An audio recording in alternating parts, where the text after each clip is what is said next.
Donc Mathieu Servetti, je suis en charge du marketing de YouTube pour toute l'activité B2B, donc les agences, les annonceurs.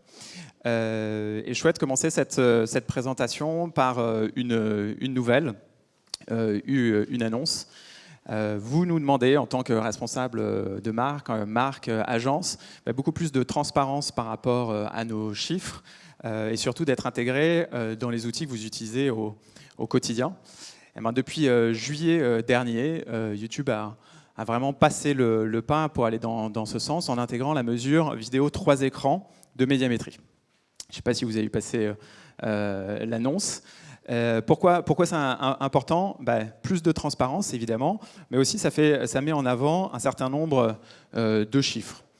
Bon, le premier, c'est qu'effectivement, tout le monde regarde YouTube, et ça, je pense que ce n'est pas une surprise pour vous. Les 18 ans et plus, c'est 91% de la population qui va chaque mois sur YouTube.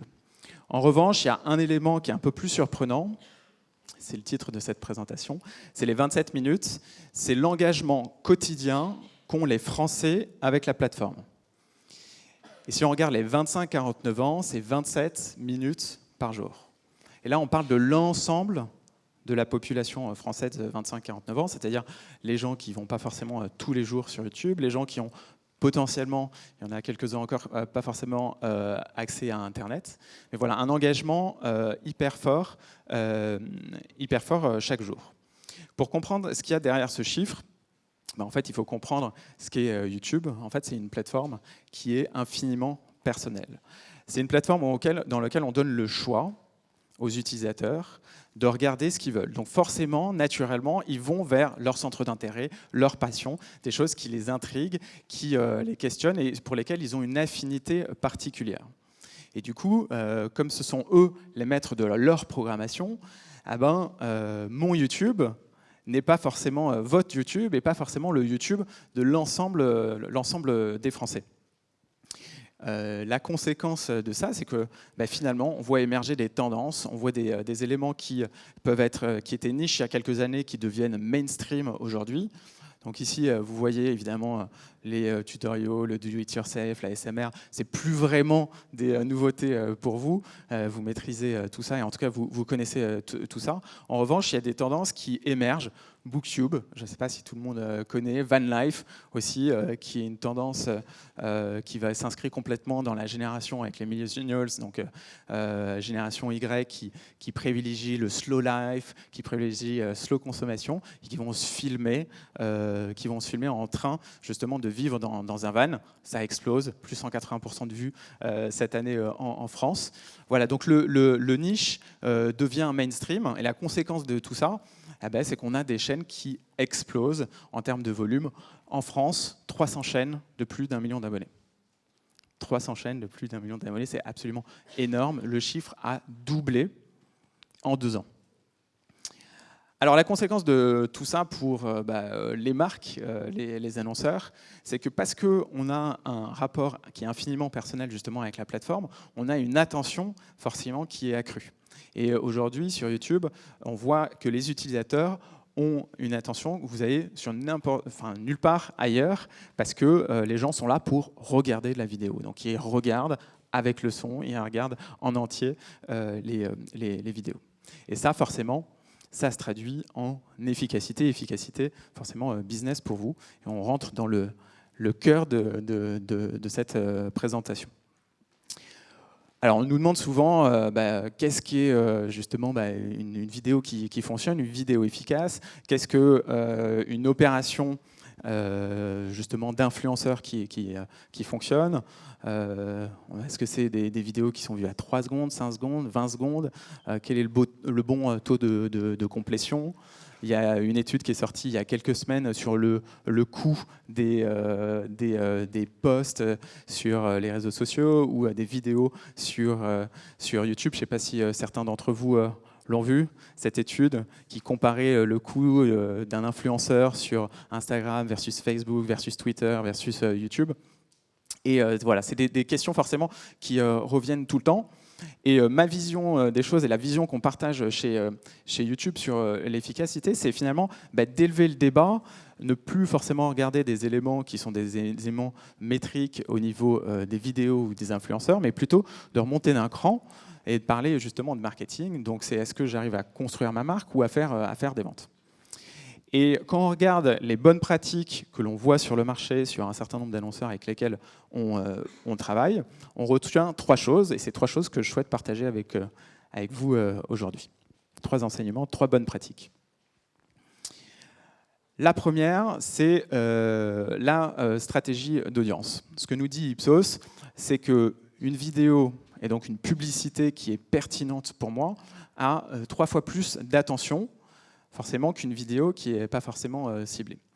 Le super exemple, c'est l'exemple du slip français. Vous avez peut-être vu cette campagne qui tournait à la fois en télé et sur YouTube. Et peut-être que, comme moi, le slip français, en tout cas c'était ma vision avant de les rencontrer, c'est la marque, jeune, bobo, parisien, des hommes qui l'achètent parce qu'ils habitent à Abbesse et qu'ils ont le magasin en bas de chez eux. En fait, pas du tout. Il y a autant d'acheteurs femmes que hommes. Il y a 2 tiers des acheteurs qui sont pas des Parisiens, mais qui sont en dehors de Paris. Et donc finalement, quand on les rencontre, ils nous disent, quand on leur demande leur cible, ils nous disent, c'est tout le monde. Alors quand on fait du marketing, la cible tout le monde, c'est ce qu'il y a de pire au monde. Du coup, on a travaillé avec eux justement sur des stratégies d'audience où on est parti sur différentes typologies d'audience et on a créé un certain nombre de segments d'audience. Et on s'est appuyé sur l'ensemble des signaux que l'on a sur YouTube, mais aussi, c'est l'avantage d'être dans le groupe Google, à cette plateforme avec plus d'1 milliard d'utilisateurs. Donc on va chercher justement tous ces signaux pour construire des audiences qui sont pertinentes. Et au fur et à mesure de la campagne, on est allé recibler les audiences qui performaient le mieux. Et la conséquence de tout ça, mais vous voyez, c'est un retour sur investissement quasiment de 6 pour le slip français, avec un taux de diffusion vers des nouveaux utilisateurs et des insights un petit peu surprenants, comme le fait que finalement, le slip français, les acheteurs du slip français sont des gens qui sont prêts à acheter des SUV. On pourrait se dire, c'est un peu surprenant.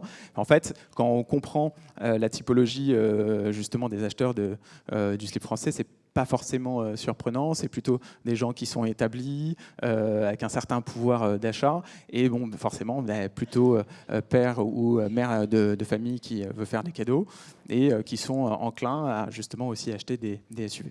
Et voilà, donc le premier enseignement, c'est une stratégie d'audience. Deuxième enseignement, jouer avec les codes de YouTube. C'est Pascal Nessim de Marcel qui disait dans une interview qui est parue cette semaine, sur YouTube, il faut être cool, il faut comprendre les codes, il faut s'adapter aux codes de la plateforme. Là, de la même manière, on ne communique pas sur YouTube comme on communique en télé, on ne communique pas sur YouTube comme on communique sur d'autres réseaux sociaux. Chaque réseau social a sa manière, ses codes, sa manière justement de communiquer. Et YouTube a justement ses propres tendances et ses propres codes. Et il y a des marques qui s'en saisissent et le comprennent très bien. Un super exemple, déjà, c'est de comprendre que la créa, c'est ce qui drive effectivement la performance. Et un très bon exemple, c'est l'exemple de Fanta. Je ne sais pas si vous avez vu les opérations qui durent depuis 3 ans, Fanta by You, où Fanta souhaitait reconquérir la cible jeune et aller sur YouTube pour travailler avec des créateurs, des youtubeurs, donc de notoriété publique, des Natou, Cyprien, Norman, etc., qui allaient coacher des plus jeunes créateurs ou carrément des utilisateurs qui souhaitaient se lancer sur la plateforme. Donc ils les ont coachés pendant plusieurs mois et c'était un vrai rendez-vous chaque semaine où on découvrait le contenu qui a été produit justement par les coachs et les personnes qui participent au programme. La résultante de tout ça, vous voyez, on est bien dans les codes de l'humour, décontracté, le côté cool dont parlait Pascal Nessim. La résultante de tout ça, c'est évidemment une reconquête sur les jeunes, un renforcement de l'affinité et la préférence de marque, mais surtout, c'est un impact business.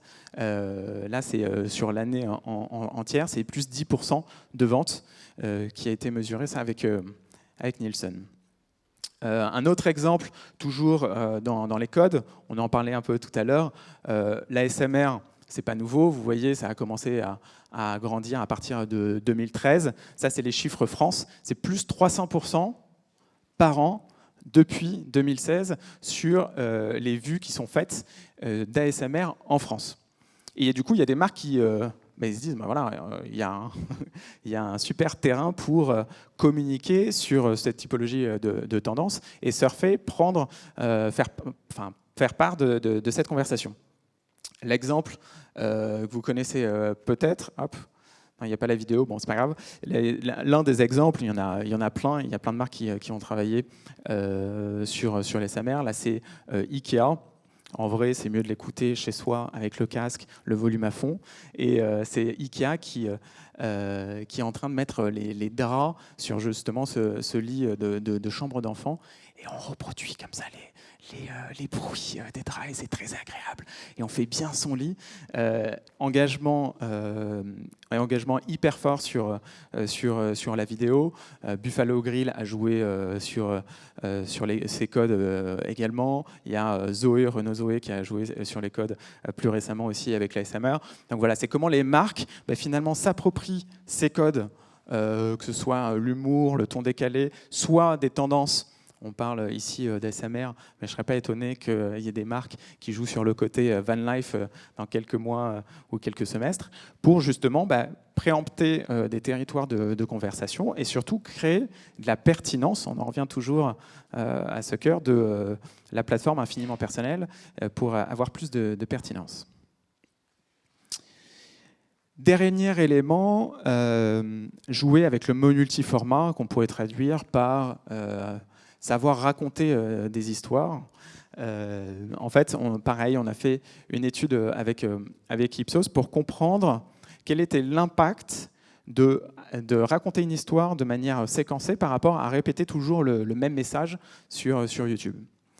Et derrière cette étude complexe, vous pourrez aller la voir, elle est disponible en ligne, il y a un enseignement qui est, si j'arrive à raconter un message différent à chaque utilisateur suivant la manière dont il réagit avec la vidéo, il interagit avec la vidéo, ça m'apporte de l'efficacité, donc de l'efficacité concrètement publicitaire, sur le fait de me rappeler la marque, sur le fait de travailler ma notoriété et sur le fait de générer de l'intention d'achat. Vous voyez ici, il y a différents types de mécaniques. Peu importe la mécanique, on voit que ça drive plus justement d'efficacité. Et ça, Universal l'a très bien compris. Concrètement, c'était pour la sortie de Jurassic World. Et ils ont proposé une première vidéo à une population assez large qui pouvait être intéressée par Jurassic World. Et suivant la manière dont les utilisateurs réagissaient avec sa première vidéo, ils allaient leur proposer quelque chose de différent. Donc si vous avez regardé la vidéo en entier, vous êtes plutôt intéressé, on va vous proposer un autre trailer, peut-être encore plus long. Si vous avez skippé la vidéo ou vous ne l'avez pas regardé en entier, on va vous proposer quelque chose de beaucoup plus court, rapide, pour voir si, en allant justement à l'essentiel, si vous avez cliqué sur la vidéo, êtes allé sur le site, avez commencé à interagir avec d'autres typologies de contenu, on va vous proposer peut-être des exclus ou des behind the scenes, etc., etc. La conséquence, c'est que, alors déjà, la publicité, la vidéo, c'est 76% des gens qui se rappellent justement de cette mécanique, et surtout, c'est une préférence de plus 11%. Donc concrètement, ça va générer vraiment une intention pour aller dans les cinémas. Donc pour conclure, et revenir à ce sujet d'efficacité, à 1 heure, on parle beaucoup de Vimeo marketing, on parle beaucoup d'influence marketing.